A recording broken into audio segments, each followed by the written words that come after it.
और इस बीच प्रदेश में आदिवासी समुदाय सियासत के केंद्र में बना हुआ है। प्रदेश सरकार ने आदिवासी युवाओं के लिए 3 महत्वपूर्ण योजनाएं शुरू की, जिसके जरिए आदिवासी युवा अपना रोजगार स्थापित कर सकेंगे। तो वहीं दूसरी ओर कांग्रेस लगातार आदिवासी अत्याचार, बेरोजगारी के मुद्दे पर सरकार को घेर रही।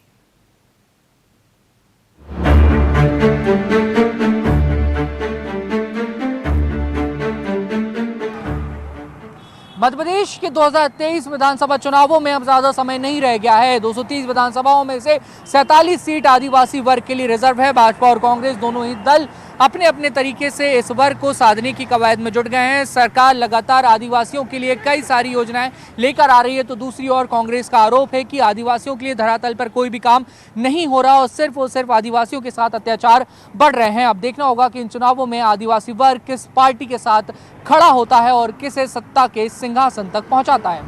मध्य प्रदेश में सत्ता के शिखर पर पहुंचने के लिए आदिवासी वोट की अहमियत का अंदाजा सियासी दलों को है। लिहाजा इस बड़े वोट बैंक पर पकड़ मजबूत करने के लिए कवायदें तेज होती जा रही हैं।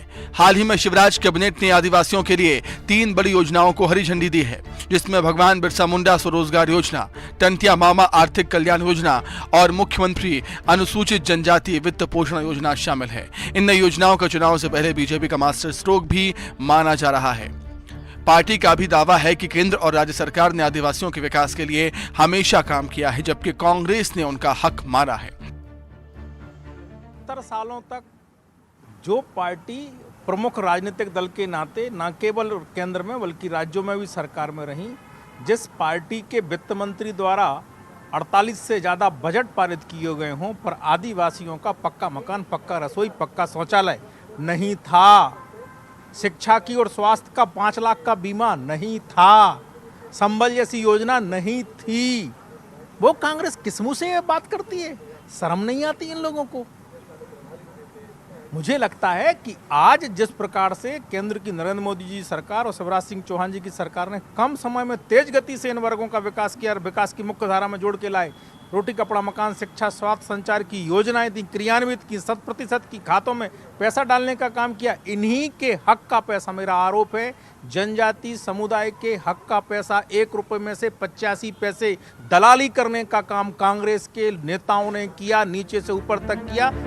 जहां सरकार लगातार आदिवासी वर्ग के लिए योजनाओं की बरसात कर रही है, तो वहीं कांग्रेस भी आदिवासियों को साधने की रेस में पीछे नहीं है। लगातार आदिवासियों पर अत्याचार जैसे मुद्दों को उठाकर कांग्रेस खुद को आदिवासी हितैषी बताने की पूरी कोशिश में जुटी हुई है। कांग्रेस की सरकार आई, मनमोहन जी की सरकार आई, केंद्र के अंदर पट्टे बांटे गए पूरे देश भर में आदिवासी समुदाय को और उनको रहने का अधिकार दिया जंगल के अंदर। मध्य प्रदेश में भारतीय जनता पार्टी की सरकार थी, शिवराज जी की सरकार थी।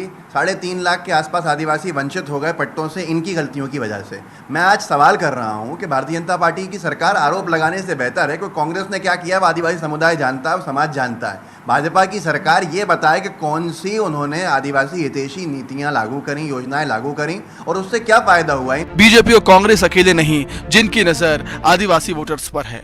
आदिवासियों के संगठन जैस ने इन दोनों ही दलों की टेंशन बढ़ा दी है।